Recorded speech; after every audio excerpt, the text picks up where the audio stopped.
고용노동부 장관으로 지명된 이정식 후보자는 한국노총 등 노동계에서만 30여 년간 활동한 인물입니다. 최저임금위원회에서도 노동자위원으로 일해왔습니다.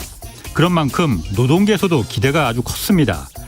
어제 이정식 후보자는 현재 논란이 되고 있는 최저임금을 이 업종별 또 지역별로 차등 적용하자는 이 방안과 관련해서 지금까지 한국 사회는 최저임금을 단일 적용하는 게 정치, 경제, 사회적으로 맞다고 결정해 왔다. 그렇지만 이 제도를 둘러싼 경제 환경이나 현실이 바뀌면 이것도 바뀔 수 있다. 이렇게 말했습니다. 최저임금 차등 적용은 그간 전경련 등 재계가 꾸준히 요구해온 상황입니다. 노동계는 최저임금을 업종별로 차등 적용하는 건 가뜩이나 열악한 최저임금 일자리를 그마저도 더 나쁜 일자리로 구분해서 낙인 찍는 그런 부작용이 생긴다.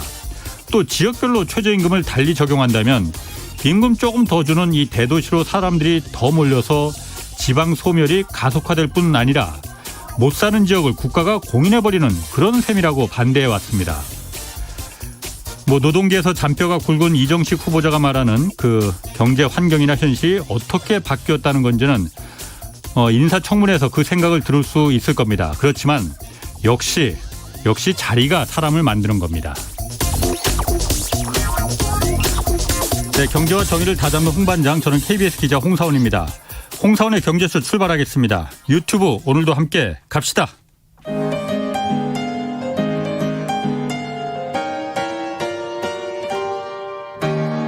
대한민국 최고의 경제 전문가와 함께합니다. 믿을 만한 정보만 쉽고 정확하게 전해드립니다. 홍사원의 경제쇼. 네, 외국인 투자자들이 우리 증시에서 지금 계속 빠져나가고 있는데 채권 시장에서도 이탈이 지속되고 있다고 합니다. 또 기준금리도 인상됐습니다. 이렇게 불확실성 커지는 주식시장 어떻게 대처해야 될지 오늘 좀 살펴보겠습니다. 김학균 신영증권 리서치센터장 나오셨습니다. 안녕하세요. 네, 안녕하십니까. 코로나는 좀 괜찮으세요? 예, 저는 걸리셨었죠? 정리됐다가 나왔습니다. 축하드립니다. 만기 출소했습니다. 예, 저도 마찬가지입니다. 저도 꽤 됐어요. 자, 먼저 기준금리 인상했습니다. 한국은행 금융통화위원회에서 1.5%. 네. 적절했다고 보십니까? 어떻게 평가하십니까? 워낙 지금 물가가 높아가지고요. 예.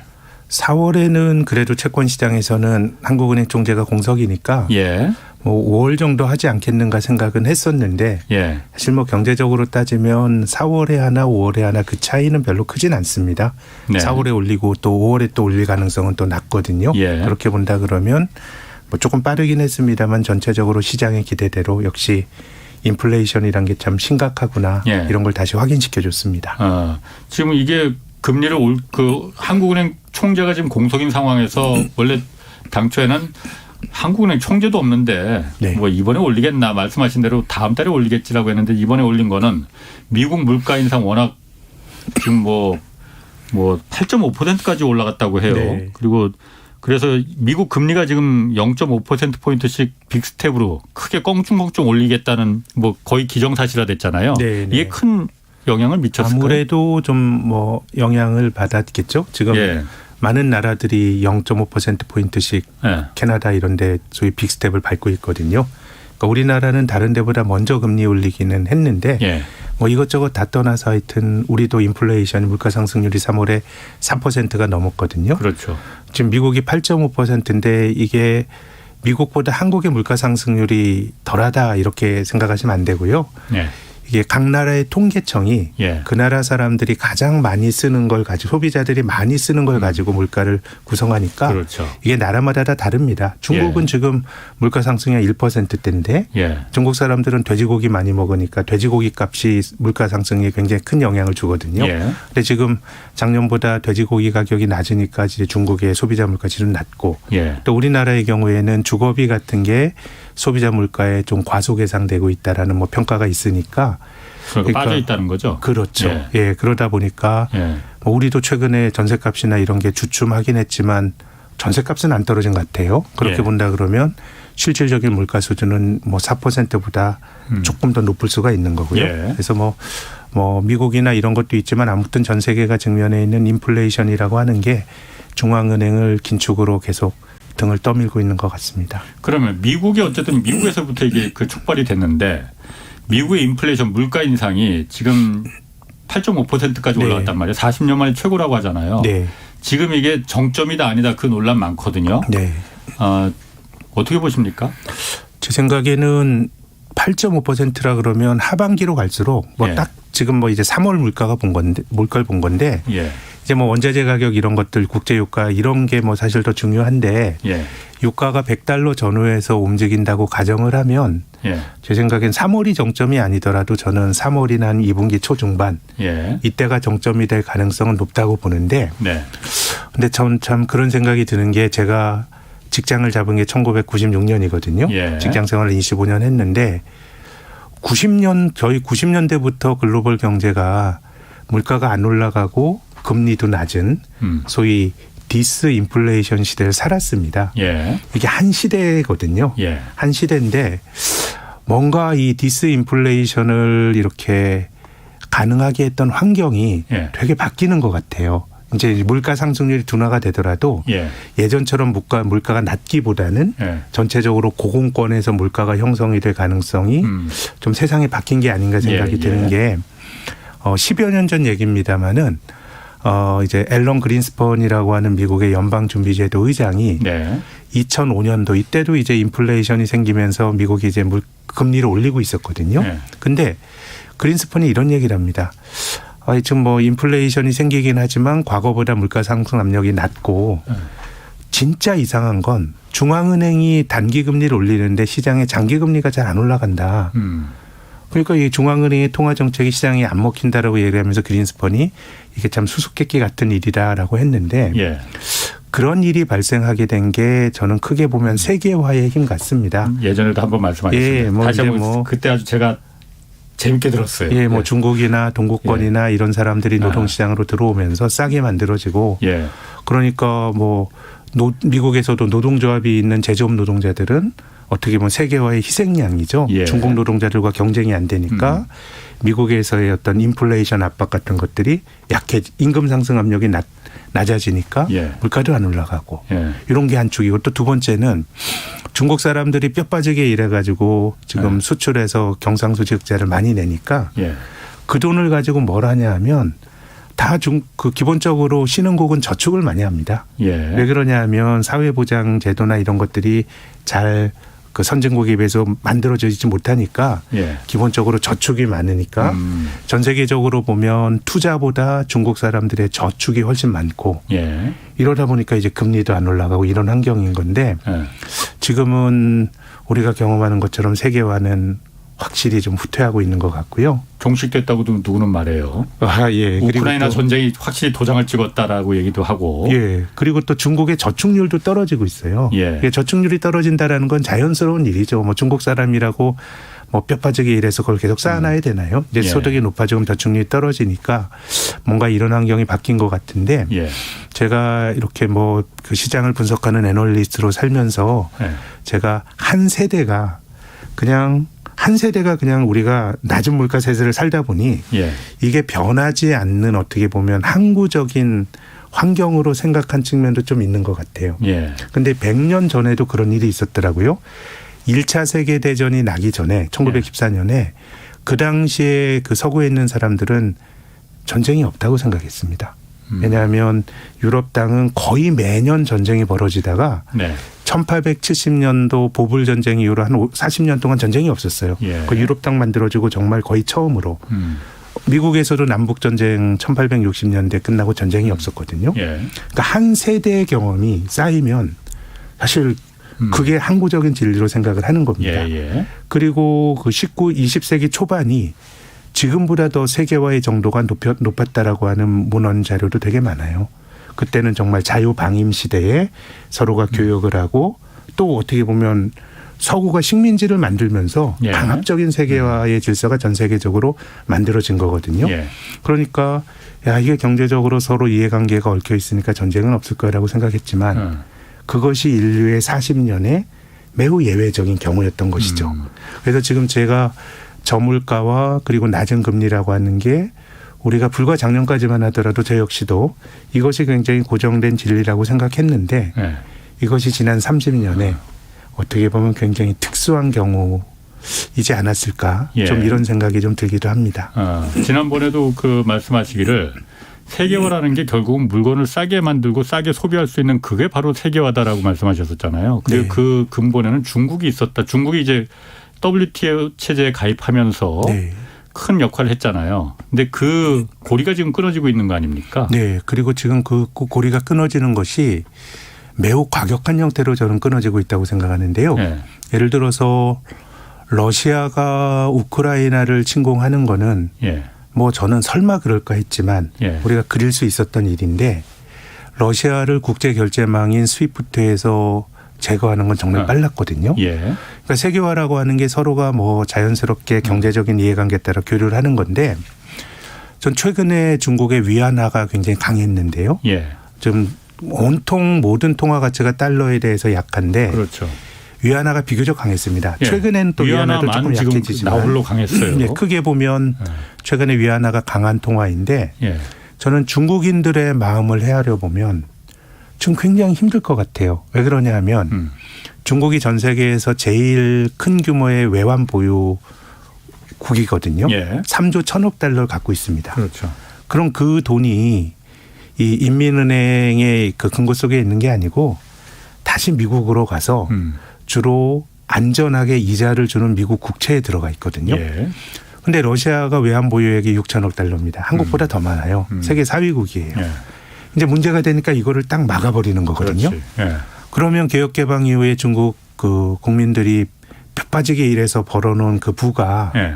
자기들이 컨트롤할 수 없는 대로 간 거거든요. 예. 그래서 최근에 나타나고 있는 일련의 움직임들, 사우디와 중국이 원유를 거래하는데 위안화로 하겠다. 예. 이런 것도 저는 굉장히 심각하게 봐야 될 뉴스라고 봐요. 네. 이게 새로운 질서가 만들어질 수도 있는 것이고 뭔가 중국 입장에서는 나름의 자구책을 찾을 수도 있는 것인데요.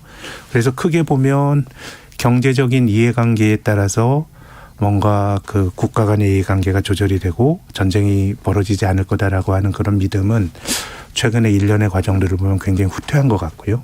특히 이제 교역이나 이런 것들에 있어서도 뭔가 지켜야 될 선이 예. 뭐 미국 입장에서도 러시아가 반칙을 우크라이나 공격한 것만 누가 찬성을 하겠어요. 예. 뭐 그런 것들에 대해서 뭐 제재를 하는 건데 그런 과정들이 이게 이해관계를 같이 할 수 있다라고 뭐 정치적으로는 대립한다든 치더라도 경제적으로는 최소한의 연결고리가 있을 수 있다고 믿는 가정들이 최근에는 많이 좀 깨지는 것 같고요. 그래서 저는 중국의 위안화가 유독 강했던 이유도 중국 사람들이 그 돈을 달러를 중국 안에 놔두면 어딘가 쓸 수가 있어요. 예. 그러다 보니까 뭔가 중국의 경상수지 흑자가 미국으로 들어가는 그런 어떤 그 사이클의 그 경로가 예. 뭔가 좀 단절이 되는 것도 예. 저는 중국 사람들 입장에선 그 돈을 다시 미국에 환류시킨다라고 하는 거는 언제든지 경제 제재라면 그 돈을 내가 못 빼다 쓰는 거니까요. 예. 그래서 최근에 그 위안화 강세가 저는 뭐 그런 점도 충분히 물론 이제 중국의 무역 수지 흑자가 굉장히 많이 늘고 그 이런 것도 뭐 중요한 이유긴 합니다만은 그런 어떤 자금의 순환 고리가 뭐 중국이 가지고 있는 달러가 미국으로 안 가게 되면 위안화 가치는 당연히 좀 강해지는 거니까요. 예. 우리가 몇 달 후의 데이터를 보면 뭐 그런 데이터들이 저는 잡힐 확률이 굉장히 높다고 봅니다. 위안화 그 얘기도 조금 이제 좀 제가 궁금한 네, 게 있는데 그거보다도 먼저 아까 말씀하신 대로 세계화 체제가 이제 그 고리가 끊어지고 있는 거잖아요. 네. 이제 세계가 분업화 과정으로 다 연결돼서 우리가 싼 물건을 소비를 할 수 있게 만들어 줬었는데 네. 그 시절이 이제 종식을 고하고 있는 게 눈앞에 보인다는 거잖아요. 네. 만약 이 고리가 끊어진다면은 네. 극단적으로 말하면은 자급자족 시대가 열린다는 것까지도 우리가 상상한다면은 네.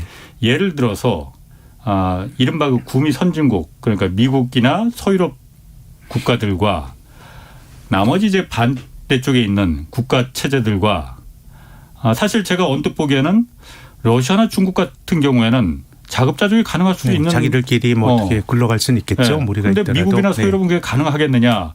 약간 좀 고기가 갸웃갸웃하거든요. 어떤 쪽이 더 피해가 있는 겁니까 그러면은? 뭐 미국 같은 경우는 제 생각에는 뭐 곡물도 많이 나고 예. 또 원유도 어떻게 보면 셰일 오일을 통해서 원유 자립도도 높아졌으니까 예. 구조가 뭐 미국이 제일 좀 좋은 것 같고요. 예. 동아시아 같은 나라들이 굉장히 안 좋아지고요. 이게 예. 뭐 100% 자급자족의 경제로 가진 않겠지만 이미 뭐 그런 움직임들이 나타나고 있죠. 과거에 가장 싼 지역으로 돈과 예. 공장 설비가 움직였던 게 어떻게 보면 세계화하고 아웃소싱의 시대라 그러면 예. 지금 좀 인소싱의 시대가 열리는 것이 그렇죠. 저는 반도체를 보면 전 그런 생각이 드는 게 이게 보통 삼성전자가 전 세계에서 가장 그 뛰어난 그 반도체 업체거든요. 예.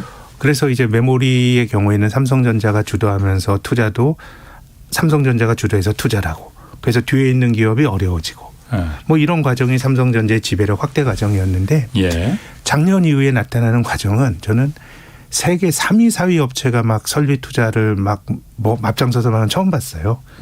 그럼 그게 과연 경제적인 논리냐라 그러면 반도체라고 하는 거는 굉장히 필수적인 그 국가의 필수적인 자원이다 보니까 이제 그런 논리들이 이미 이제는 인소싱의 시대가 열리는 거고요. 예. 그럼 제일 잘 만드는 회사에서 사 쓰는 게 편했었는데 그렇죠. 이걸 자기가 쓴다라 그러면은 비싸지는 것이고요. 예. 그래서 전체적으로 물가 수준은 높아질 가능성이 있고 인텔의 CEO가 작년도에 이런 얘기를 했습니다.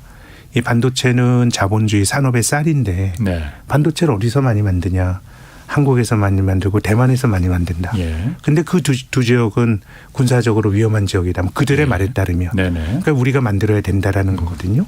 그래서 바이든 행정부도 우리 뭐 대기업들 불러가지고 사실상 설비 투자를 요구를 했었고 예, 예. 몇몇 기업은 투자를 했고 예. 그러다 보면은 이것이 뭔가 뭐 100% 경제적인 논리로 저는 세상사를 설명하지 못한다고 생각하지만 예. 비교적 경제적인 논리가 우선시돼서 했던 질서에서 예. 뭔가 다른 논리들이 그래서 예. 제 생각에는 100%의 자급자족은 아니더라도 뭔가 정치적인 이해관계에 따라서 블록화가 되고 예. 그래서 미국에서도 지금 인도 태평양 뭐 전략, 뭐 예. 중국의 포위 전략인데 이것을 하나의 어떤 경제적인 그 블록으로 또 뭐 하겠다라고 하는 아이디어도 나오는 것 같고요. 예. 그래서 참 뭐 복잡한 세상이 된 것 같습니다. 그렇군요. 예. 오늘 원래 센터장님하고 주식 우리나라 지금 금리 인상 시기에 이제 주식 채권 이 움직임 좀 먼저 알아보려고 했는데 그 조금만 뒤에 하고 네. 지금 얘기가 나왔으니까 아까 중국 위안화 얘기하셨잖아요. 네.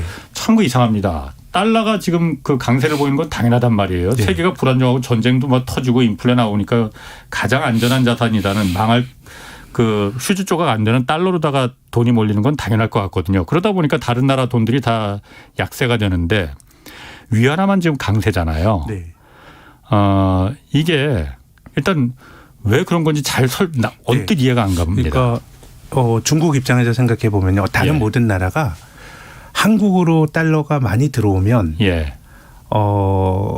달러가 흔해지겠죠. 그렇죠. 그럼 달러 가치가 떨어지고 예. 원화 가치가 높아집니다. 그렇죠. 그럼 한국으로 달러가 들어오는 경우는 크게 두 가지입니다. 예. 하나는 실물 경제 활동을 통해서 들어오는 무역이나 예. 금융거래를 통해서 들어오는 무역 수지나 경상 수지가 있죠. 예. 이거는 지금은 한국도 굉장히 흑자가 많이 나고 있어요. 네. 이건 어떻게 보면 달러 약세 요인입니다. 돈이 들어오잖아요.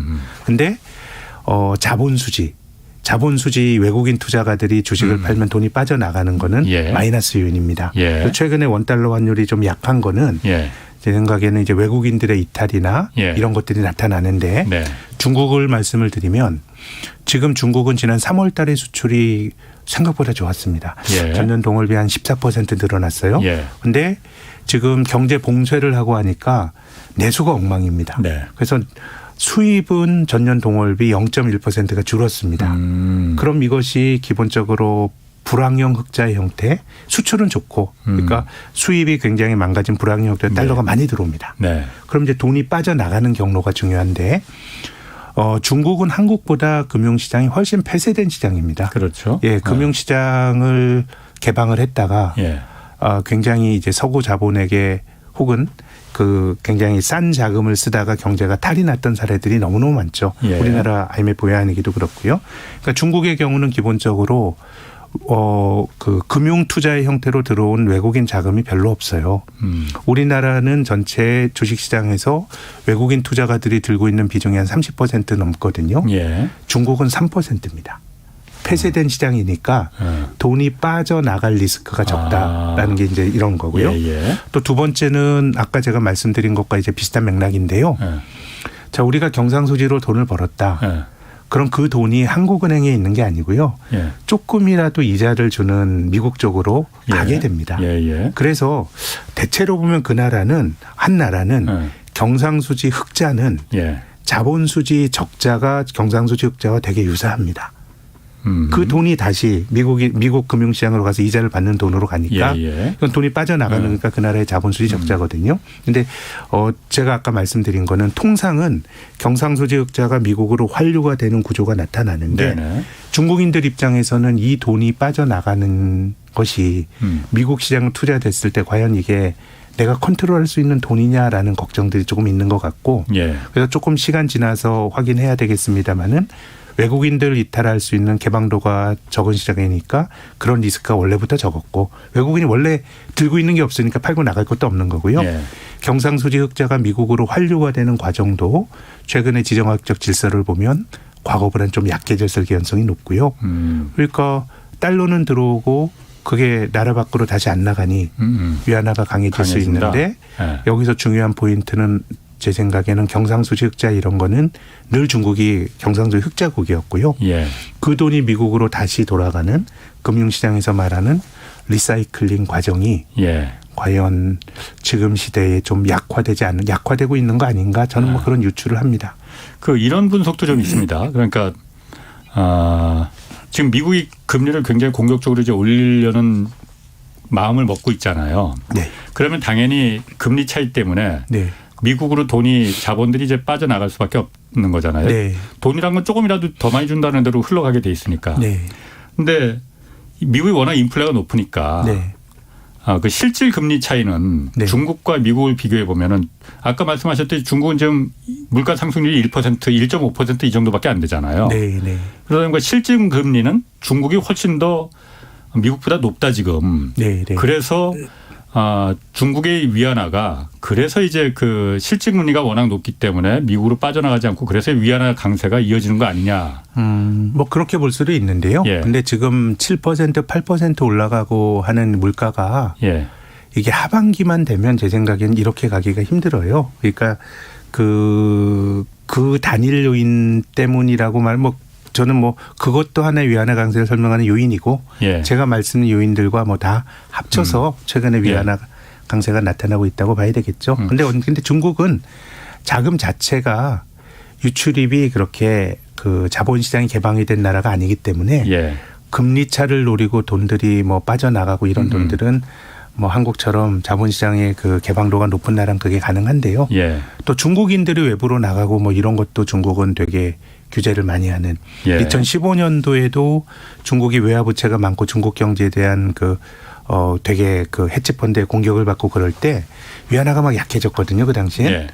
그러면 중국이 그 달러 부채가 글로벌 금융위기 이후로 기업들이 달러로 부채를 많이 낸 나라인데 중국 기업은 달러로 돈 빌려와서 위안화로 장사를 하는 기업이 있다고 치면 위안화가 달러에 대해 약해지게 되면 그 기업이 갚아야 될 부채가 늘어나거든요.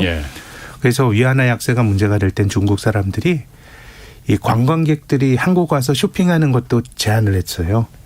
한국에서 쇼핑하고 그럴 때 뭔가 알람이 오고 당신 여기서 얼마 썼습니다. 알람이 오고 이런 정도니까 외국인들이 돈이 들어오고 나가는 거는 굉장히 폐쇄적인 시장이고 중국인들이 돈 쓰는 것들도 굉장히 그 간섭을 많이 하는 경제 구조이니까 제 생각에는 어떤 금융의 금리 차도 뭐 어느 정도는 위안화 강세를 설명하겠지만 그게 가장 중요한 이유는 아닌 것 같습니다.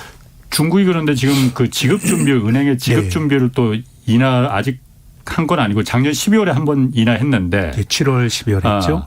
또 한 번 지금 검토를 하고 있다는 거잖아요. 검토가 아마 오늘 저녁이 될 거다라고 하는 외신을 제가 사무실에 보고 나왔는데요. 그러니까 지급 준비율이라는 건 금리 인하는 아니에요. 그렇지만 은행에서 고객들이 맡긴 예금을 일정 비율은 중앙은행에 그 적립 예치해 놔야 되는데 의무적으로 그걸 갖다 좀 옛날에는 50만큼 의무적으로 배치해 놨다면 한 30% 낮추겠다는 거 아니에요? 그럼 나머지 20만큼은 시중에 풀겠다는 거잖아요. 할 수 있게 되는 거죠. 다른 나라 다 지금 긴축하겠다고 돈 빨아들이고 있는데 중국 또 이렇게 그 완화 부양책으로 가는 거는 왜 그런 겁니까?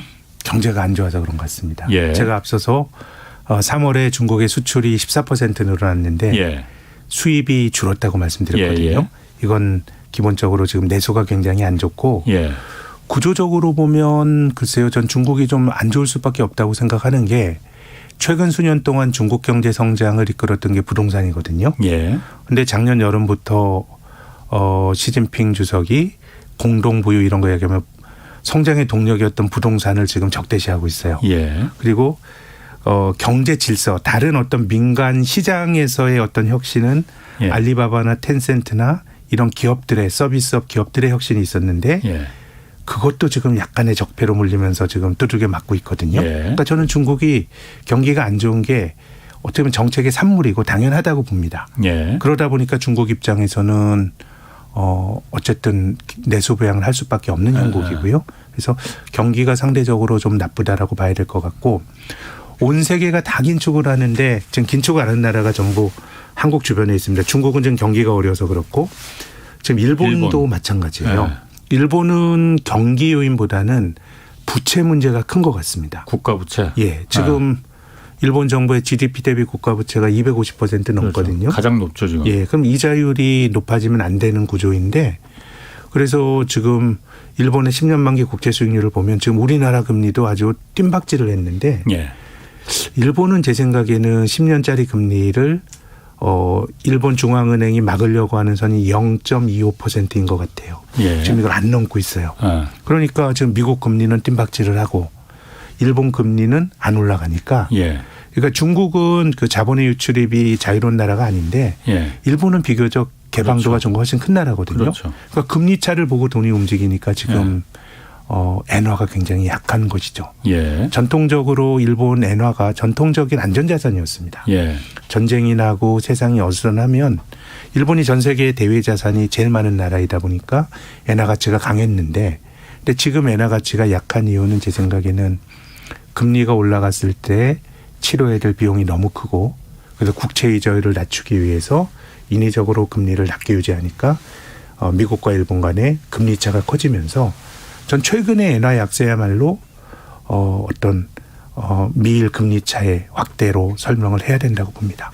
그러니까 그 금리를 일본 정부가 금리를 올렸을 때 일본 중앙은행이 금리를 올렸을 때 치료해야 할 비용이 너무 크다는 거는 예. 일본 정부가 국채가 너무 많은 국가 채무가 워낙 많으니 네.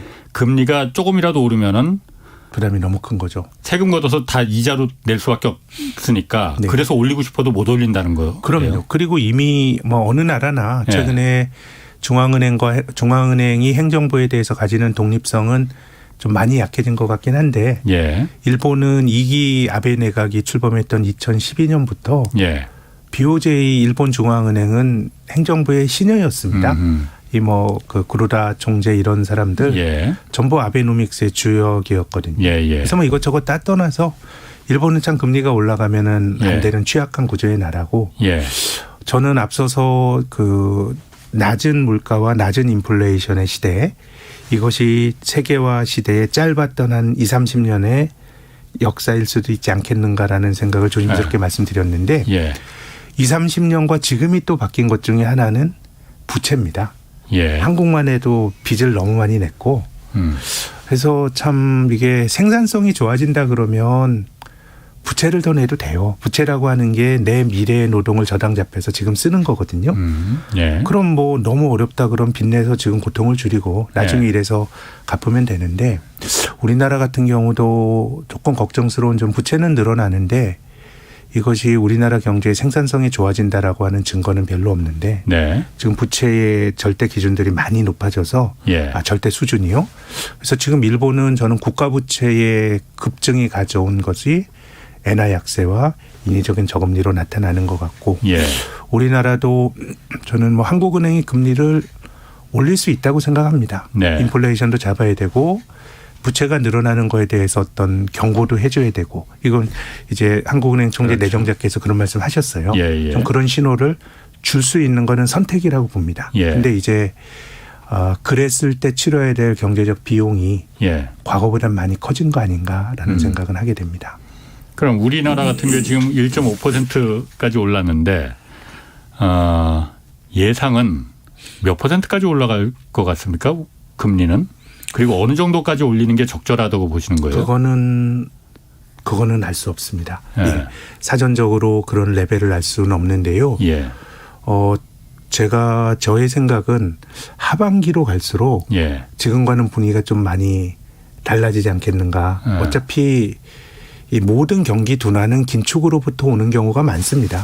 예. 너무 경기가 과열되기 전에 금리를 올리는 거고 또 지금처럼 부채가 많은 구조에선 금리가 올라가게 되면 소비라든가 이런 게 타격을 받을 수밖에 없거든요. 예. 그래서 저의 전망은 예. 한 번 더 인상 1.75%가 이번 금리 인상 사이클의 끝이 아닐까라는 게 제 생각이고요. 예. 그 올해 하반기 3분기 4분기로 갈수록 저는 미국도 마찬가지라고 생각하는 게 예. 그렇게 금리를 미국도 늘어난 부채에 대한 부담이 당연히 있을 테고요. 또 어쨌든 뭐 가격이 높아지고 금리가 높아지면 생활비가 높아지면서 경기가 지금처럼 좋기는 힘들기 때문에 지금 금융시장이 억눌려 있고 많이 걱정을 하고 있는 중앙은행의 긴축에 대한 압박은 제 생각엔 올해 상반기가 좀 정점이 되지 않겠는가. 예, 전 그렇게 봅니다. 그런데 뭐 센터장님은 아니지만은 네. 미국 연준도 그렇고 네. 작년 하반기가 절정이다. 뭐 계속 그런 얘기 했었잖아요. 근데 인축이요? 예. 인플레도 그렇죠. 그렇고. 예. 그러니까 지금도 그런데 계속 정점이 네. 계속 맞아요. 업그레이드 되고 있는 거잖아요. 네. 그래서 저는 그 인플레이션에 대한 예측은 예. 이거는 국제 유가라든가 이런 예. 거에 따라 전적으로 좌우가 되는 것 같습니다. 예. 근데 중앙은행이 건드릴 수 있는 거는 경제 수요를 건드릴 수는 있어요. 아하. 뭐 금리를 올려가지고 경제의 과잉 수요를 억제하는 건 중앙은행이 할 수 있는데 예. 공급을는 이건 뭐 중앙은행이 뭐 어떻게 해요? 국제 유가라든가 그렇죠. 이런 것들을 할 수가 없기 때문에 예. 만약에 인플레이션에 대한 예상은 제 생각에는 많이 가변적이라고 봅니다. 당장 우리가 국제유가가 지정학적인 격변 때문에 어떻게 될지 알 수가 없는 겁니다. 그런데 예. 거기에 대처하는 중앙은행의 태도는 뭐 제 생각에 미국은 지금 세게 가야죠. 지금 작년 여름부터 금리를 올리는 게 사후적으로 보면 맞았는데 예. 한국은행은 8월부터 올렸는데 미국은 미정부가 3월부터 올린 거거든요. 예. 그래서 5월, 6월 빅스텝 하면서 금리 올리는 건 맞는데 금리가 어느 정도 레벨이 높아지고 경기가 둔화가 된다 그러면 예. 그 당시에 설사 인플레이션이 안 꺾였다고 하더라도 그 인플레이션이 미국인들이 많이 써서 그런 게 아니고 단지 뭐 어떤 그 공급 차질 때문에 물가가 높아진다 그러면 그때는 저는 중앙은행이 과격한 긴축하는 거는 매우 역시 기회비용이 큰 예. 경기를 정말 때려잡을 수도 있기 때문에 예. 그렇게 해야 되는 것이고요. 아까 그 사회자께서 질문하신 것처럼 이게 어느 정도 금리가 참 적정한 맞는 거냐. 건가. 예. 이건 답이 없습니다. 이것을 경제학자들이나 중앙은행가들은 중립금리라고 말하기도 하는데 그렇죠. 중립금리를 바라보는 전 세계에서 많은 똑똑한 사람들이 많은 미국의 연방준비제도의 중립금리도 막 바뀌고 예. 그래서 저는 지금 파월 의장이 연준의 파월 의장이 지난 1월에 굉장히 저는 솔직한 얘기를 했다고 생각하는데 시장에서 중립금리나 적정금리를 말하지만 이건 선언적으로 알 수 없다. 나도 모른다. 우리는 조심스럽게 하면서 경제의 반응을 봐야 되는 건데 예. 2018년 가을에도 지금과 같은 격변이 있었습니다. 인플레가 있고 금리가 올라가고 미국 주가 많이 떨어졌는데 파월 의장은 그 당시에는 기존금리가 한 2% 넘어갔더니 막 경제나 자산시장이 좀 막 비명이 나오고 또 그 시장금리론 10년물 국채가 3% 넘어갔더니 예. 뭔가 좀 문제가 생기더라고 얘기를 했거든요. 그래서 이건 이제 조심스럽게 가면서 반응을 보면서 유동적으로 가야 되는 것이고요. 그래서 지금 중앙은행가들의 말만 들으면 긴축이 한없이 될 것 같잖아요. 예. 그럼 중앙은행가들의 그 말이 성경책에 나오는 진리처럼 고정된 진리값 아니잖아요. 그렇죠. 작년 가을만 하더라도 금리 올해 안 올리겠다 그랬거든요. 예. 그러다가 뭐 9월에 올리겠다 그랬다, 6월에 올리겠다 그랬다, 3월에 올린 거고 우리가 사후적으로 보면 굉장히 연준이 늦었다는 비판을 할 수 있는데 그런 결정들은 다 그 당시의 산물이라는 겁니다. 예. 그렇기 때문에 지금 말하는 긴축에 대한 강도가 뭔가 여러 가지 부작용이 나오고 했을 때 예. 과연 지속이 될 거냐 이거는 저는 매우 가변적이라고 봐야 되고요. 예. 저는 미국의 그 탄소 중립도 그런 것 같아요. 이번 주 뉴스를 보니까 바이든 대통령이 쉐일 오일이라고 하는 게 기름을 파내게 되면 환경을 많이 파괴해서 그렇죠. 좀 이제 절제를 하다가 예. 지금 뭐 먹고 살기 힘들고 또 에너지 때문에 미국 국민들 살기 힘들어지니까 또 뭐 이제 환경 규제를 또 완화하겠다는 거거든요. 예. 모든 것이 다 상황의 산물이기 때문에 긴축도 중앙은행가들의 발언이 이 사람들은 시장과 소통을 하기 위해서 자기들의 뜻을 잘 말해줘야 되는 거지만 경제 상황이 바뀌게 되면 지금과 같은 톤으로 말하기엔 좀 힘들어지지 않을까라는 게 뭐 제 예상입니다. 그렇군요. 아, 참 말을 조곤조곤 하시는데 참 진짜 그 설득력이 너무 좋으셔갖고 논리력도 좋으셔갖고 제가 항상 감탄하고 있습니다. 무슨 말씀이죠? 그냥 스폰지처럼 제가 뭐 그 센터장님의 지식을 막 지금 빨아들이고 있어 지금.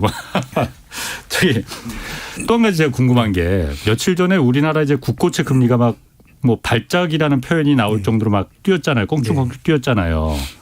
이거는 어떤 의미가 있는 건지 그리고 어쨌든 우리가 기준금리도 기준금리 일단 올랐지만은 이게 시장금리에 어느 정도나 영향을 줄지 그리고 국고채 금리가 그렇게 막 발작적으로 올라간 게 시중금리에는 어떤 영향이 있는 건지 어떤 상관관계가 있는 건지 그것도 한번 좀 얘기를 해 주시죠. 우리가 주로 은행에 대출을 받고 뭐 한 것들은 거의 한국은행 기준금리에 많이 연동이 되고요. 예. 지금 그 뭐 3년짜리 국고채, 10년짜리 국고채 이런 것들은 실제적으로 경제 활동하는 기업들이나 이런 쪽에 시장금리라고 하죠. 영향을 많이 이제 주는 건데요. 최근에 금리 올라간 거는 한국은행의 긴축도 당연히 있고요. 그리고 또 한 가지는 결국 이제 금리라고 하는 건 채권의 가격인데요. 채권의 가격이 금리가 올라가면 기존 채권의 가격은 떨어집니다. 반대라고 해요. 반대입니다. 그걸 뭐 제가 지금 자세하게 설명할 만한 그냥 반대입니다. 그냥 그거는. 근데 보통 채권 공급이 많으면 가격은 떨어지겠죠. 그래서 지금 인플레이션 때문에 금리를 올리는 것도 이슈인데 채권 시장의 공급이 많이 늘어날 거다라고 하는 우려도 있어요. 이건 지금 우리 신정부가 자영업자 도와주겠다라고 지금 50조 원인가요? 추경 50조. 그럼 50조 원을 어떻게 해야 될 거냐? 지금 국채 발행해야죠. 그렇게 되면 이제 국채가 공급이 될 수 있다라고 하는 우려도 있는 것 같고요. 그래서 지금 금리가 올라간 거는 한국은행의 긴축이 한 60% 설명하고 나머지 한 40% 정도는 뭔가 국채 공급이 많이 있을 거다라고 하는 우려도 채권 시장을 억누르는 것 같습니다. 지금 아직까지 신정부가 그것 자체가 결정이 안 됐고요. 어쨌든 근데 뭐 하겠다라고 했으니까 뭐 자영업 지원은 또 국민적인 저는 공감대도 있다고 보는데요. 재원 마련은 구체적으로 할 거기에 대해서는 아직까지 뭐 특별한 그 솔루션이 나오진 않았기 때문에 수급 불안에 대한 우려도 확실히 있는 것 같고요. 그래서 저는 정부가 재정을 쓸 때 금리가 올라가는 걸 굉장히 중시해야 됩니다. 어떤 의미냐면요. 경기가 안 좋으면 정부가 돈을 쓸 수 저는 있다고 봅니다. 써야죠. 민간이 안 되면 정부가 써야죠. 근데 이제 보통 이제 주류 경제학에서 말하는 경제학 원론에 보면 구축 효과라는 게 있거든요. 정부가 민간이 쓸 수 있는 자원을 정부가 세금을 걷든가 국채를 발행해서 당겨서 쓰면 민간이 쓰는 것보다 오히려 효과가 덜 난다라는 게 구축 효과죠. 그럼 이제 경제적인 보수주의자들은 정부가 쓰는 거 못마땅해서 정부 쓰지 말라고 얘기하고 또 진보주의자들은 무슨 구축 효과야 좀 어려운데 정부라도 써야 되는 건데 제 생각엔 시장에서 구축 효과를 판단하는 잣대는 금리입니다. 왜냐하면 민간이 전혀 돈을 안 써요. 수요가 없어요. 돈에 대한 수요가. 그때 정부가 재정 지출을 늘리면은 금리가 안 올라갑니다. 왜 그러냐면 금리라고 하는 건 결국은 돈의 가치거든요. 근데 금리가 최근처럼 금리가 올라간다라고 하는 거는 민간과 정부가 서로 경합을 하는 거예요. 그렇게 되면 돈의 가치는 금리가 올라가는 겁니다. 그래서 정부가 재정 지출을 늘리더라도 금리가 안 올라간다 그러면 이건 구축 효과가 경제적으로 발생하지 않는 거고요. 민간의 자금 수요가 없는 겁니다. 그렇기 때문에 저는 지금 금리가 올라간다라고 하는 거는 이제는 어려울 때 정부가 돈을 써야 된다라고 하는 것을 동의하는 경제적 진보주의자들에서도 이제는 구축 효과를 생각해야 되는 거니까요. 그래서 어떻게 보면 이제 정부가 돈 쓰는데도 좋은 환경은 아닌 것 같아요. 그 국고채가 이렇게 발작적으로 오른 게 최근에 외국인 투자자들이 주식시장에서도 계속 빠져나가고 있는데 채권시장에서도 빠져나가고 있다고 하잖아요. 근데 아닙니다. 이제 규모가 채권 시장은 뭐 별로 크진 않고요. 그래요? 크게 보면 그것 때문은 아니고. 외국인은 계속 주식을 팔았고요. 예. 외국인의 채권은 뭐 계속 사다가 최근에 약간의 그런 거라서 이게 뭐 본격적인 이탈이라고 말하기 힘든데요. 그렇군요. 일단 외국인들은 왜 그렇게 한국에서 그 자본시장에서 빠져나가는 거예요? 주식은 일단 미국이 금리를 올리면서 예. 미국이 금리를 올릴 때 신흥국에서 외국인들이 그 주식을 안 팔았던 적은 거의 없습니다. 예, 그러니까 뭐 지금도 예. 미국이 금리 올라가니까 이 거대한 자금의 흐름이 미국으로 환류가 되거나 이런 모습이 나타나는 것 같고요. 예. 근데 채권 시장에서는 뭐 유의미한 이탈이 나타나고 있다고 말하기는 힘든데 예. 이거는 금리가 우리나라 금리가 우리나라 국가신용 등급이 일본보다 높거든요. 예. 우리나라 재정이 일본보다 훨씬 좋지 않습니까? 예. 근데 제가 10년물 금리 말씀드렸는데 일본은 0.25%고요. 예. 유럽에 있는 많은 나라들이 금리가 올라갔습니다마는 한국 정도의 금리를 주는 나라들이 별로 없습니다. 그렇게 된다 그러면은 한국 채권은 조금 글로벌한 안전자산으로 예. 취급받고 있는 측면도 분명히 있는 것 같고요. 예.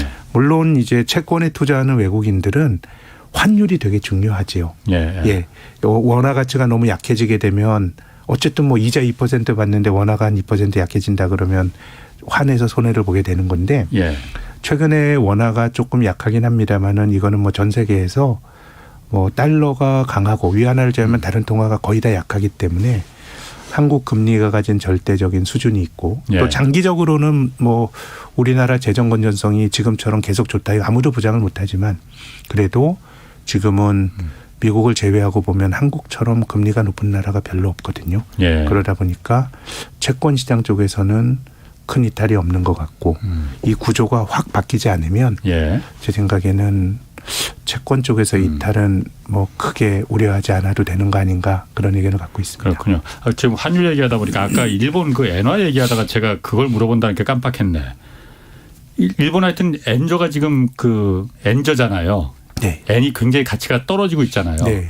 그럼 일본의 뭐 도요타나 뭐 소니나 뭐 하여튼 수출 기업들은 좋죠. 수출 많으니까 좋은 거 네. 아니에요? 그럼 그거로다가 이렇게 서로 상쇄하면 되는 거 아닌가요? 시차를 두고 그런 일이 나타날 거라고 생각합니다. 예. 그게 결국은 제조업 경쟁력인데요. 예. 자기 힘으로 물건을 제조해서 돈을 벌 수 있는 나라는 예. 통화 가치가 계속해서 약해지지 않습니다. 예. 그렇기 때문에 일본이나 한국이나 대만과 같은 나라는 또 대표적으로 또 이런 나라들이 아주 내수가 엉망인 나라거든요. 예. 그러다 보니까 기본적으로 내수가 안 좋더라도 불황 흑자가 나면서 달러가 계속 들어오는 구조이기 때문에 예. 시차를 두고 저는 엔과 원 같은 경우는 지금 뭐 미국이 이렇게 금리를 올리니까 예. 이 국면에서는 이건 뭐 엔화 약세, 원화 약세라기보다는 달러 강세고요. 예. 이건 어쩔 수가 없는 건데 이제 미국의 긴축이 완화가 된다 그러면 한국 원, 일본 엔은 좀 안정이 될 수가 있고요. 예. 그래서 우리가 해외 투자를 할 때 한국의 중산층 분들이 브라질 채권에 투자했다가 6, 7년 전에 손해 많이 보셨는데요. 예. 채권은 환율이 굉장히 중요한데 한국이나 일본처럼 제조업 경쟁력이 있는 나라들의 환율은 장기적으로 보면 절하가 됐더라도 일종의 그 자율 조정 기능이죠. 높아진 환율 때문에 수출을 늘면서 다시 통화 가치가 강해지는데 터키라든가 브라질이라든가 이런 제조업 기반이 없는 나라들은 환율이 천정이 없는 것 같아요. 계속 약해지는 구조로 가는데요. 예. 그래서 저는 뭐 일본의 수출주들은 또 굉장히 또 좋은 기회가 그 기업들에게는 오고 있다라고 생각합니다.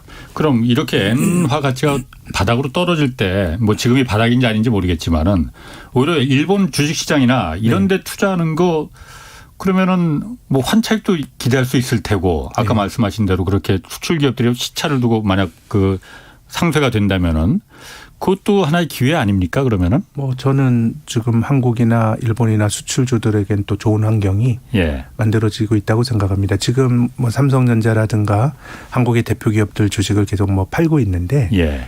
이 팔고 나가는 게 저는 뭐 개별 기업에 대한 판단도 중요하지만 예. 그냥 주식이니까 파는 것 같습니다. 예. 그냥 신흥국에서 돈을 빼고 그러니까 삼성전자 제일 크니까 너 팔자 이런 걸로 나타나는 건데요. 예. 그래서 다음 사이클에서 미국 긴축이 완화가 되는 예. 어느 순간이 온다 그러면 그때는 동북아의 수출 관련 주식들이 저는 기회가 될 수 있다고 생각합니다. 예.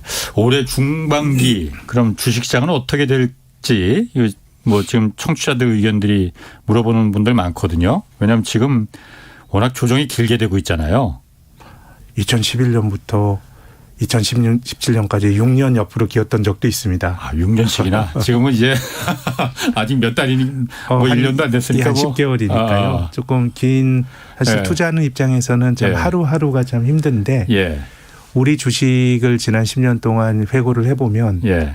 2017년이 좋았고요. 예. 2020년 좋았고 예. 한 8년은 시장이 횡보를 했습니다. 예. 그래서 저는 이미 작년부터 시장이 횡보로 간 것 같고요. 예. 그래서 뭐 국면별로 오는 이 아주 짧은 타이밍을 잘 잡아야 되는데 예. 그게 참 뭐 말이 쉽지 지나고 나면 그게 바닥이었거니 생각을 하는데 예. 전체적으로 저는 올해 2분기 3분기 정도 미국 긴축 우려가 완화되는 국면에서는 또 거기다 이제 우크라이나 문제까지 우리가 알 수는 없지만 예. 진정이 된다 그러면 한 번 정도는 좀 강한 반등이 올 텐데 예. 그것이 어떤 연속성을 가진 반등이라기보다는 일시적인 거 아니겠는가라는 생각입니다. 우크라이나 전쟁이 사실 가장 큰 변수가 지금 될 것 같은데 일부는 지금 뭐 리세션 경기 침체를 리세션이라고 하잖아요. 그런데 우크라이나의 전쟁 때문에 워세션이라는 용어까지도 뭐 등장을 한다고 해요. 네. 어떻습니까? 이 우크라이나 전쟁이 얼마나 침체 어느 정도나 오늘 보니까 IMF에서는 이게 뭐 매우 충격적인 네. 이 충격을 갖고 올 것이다라고 전망을 했던데 어떻습니까? 저도 워세션에 동의를 하고요. 그런데 예. 이것이 미사일을 쏘고 하는 워기도 하지만 예. 지금 이 러시아 사태를 겪으면서 러시아와 중국과 미국 간의 관계 어제도 제니 옐런 재무장관이 아주 강경한 얘기를 했거든요. 이 상거래라고 하는 건 서로에 대한 기본적인 신뢰가 있어야 되는 건데 예. 내가 저기 돈 넣어놨는데 돈을 못 뺄 수 있다라는 거는 기본적인 룰들이 깨지는 거기 때문에 예. 그래서 뭐 전쟁이야 뭐 언제 끝나겠죠. 그렇지만 이 지정학의 긴장 예. 이런 것들이 전체적으로 저는 물가를 올리는 비율로 예. 나타날 가능성이 높은 거 아닌가 생각합니다. 그리고 전쟁이 끝난다 하더라도 그 제재는 계속될 거 아닙니까? 그러니까 말입니다. 네. 그러면은 어쨌든 석유나 천연가스 또 각종 원자재, 곡물 이런 부분에 대해서 그 공급망 교란은 계속되는 거 아니에요? 그게 바로 침체로 이어지는 도화선이 될 수도 있는 거 아닙니까? 뭐 그럴 수도 있겠죠. 그래서 지금 이제 공급 쪽에서 문제가 많이 발생하고 있다라는 게 참 처방이 중앙은행도 손을 못 쓰고 하는 그런 어려운 구조라고 하는 게 뭐 제 생각에는 뭐 글로벌 경제가 직면해 있는 어려움인 것 같고요. 포괄적으로 세계화의 후퇴 이렇게 말씀드리고 싶습니다. 제가 오늘 이런 분석을 잠깐 봤었는데 아까 그냥 중국 소비자 물가도 1%대 머무르는 게 돼지고기가 굉장히 싸잖아요. 중국은 돼지고기가 굉장히 소비자 물가에 기여하는 바가 큰데 돼지고기가 싼 게 올해 돼지고기를 굉장히 많이 도축을 했다고 해요. 그렇군요. 왜냐하면은 러시아가 사료를 굉장히 많이 공급하는데 러시아 우크라이나 전쟁 때문에 사료 공급이 이제 어떻게 될지 모르니까 사료값 오를까 봐 중국 돼지 사육업자들이 돼지를 올해 잔뜩 다 잡았다는 거예요. 그렇군요. 예. 그래서 중국 시장에 돼지고기가 넘쳐나니까 돼지고기 값이 워낙 떨어지니까는 소비자 물가가 1.5%뭐 이 정도에 머물렀는데 이게 계속되겠느냐.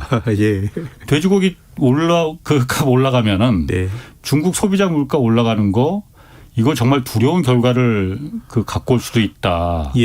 보통은 돼지고기나 이런 역병이 돌 때 중국의 물가가 불안했는데요. 그 분석 포인트는 좀 재미있네요. 그러니까 저도 그래서 그거 보면서 만약에 중국의 소비자 물가가 지금 1.5%가 아니고 진짜 폭등하기 시작해서 올라가기 시작해서 미국과 실질 금리가 그야말로 차이가 없어져 버리면은 중국의 위안화 강세도 마찬가지고 중국의 성장이나 중국의 금융시장이 나만 할 수 있겠느냐 이런 좀 음모론 비슷한 분석이기도 하지만은 그런 솔깃하더라고요. 좀 고려해볼 만한 주제인 것 같습니다. 알겠습니다. 오늘도 참 센터장님은 말씀을 너무나 재밌고 그냥 조근조근하게 잘해주셔서 고맙습니다. 네, 감사합니다. 지금까지 김학균 신영증권 리서치 센터장이었습니다. 내일 오전 11시에는 유튜브로 경제쇼 플러스 업로드됩니다. 이번 주에는 4차 산업혁명 시대 한국에 필요한 것 무엇인지 살펴보겠고요. 지금까지 홍사훈의 경제쇼였습니다.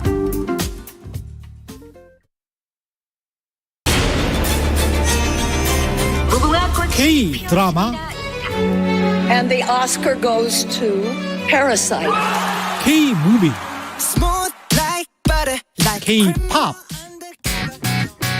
세계를 뒤흔들고 있는 K 열풍. 이제 최경영의 최강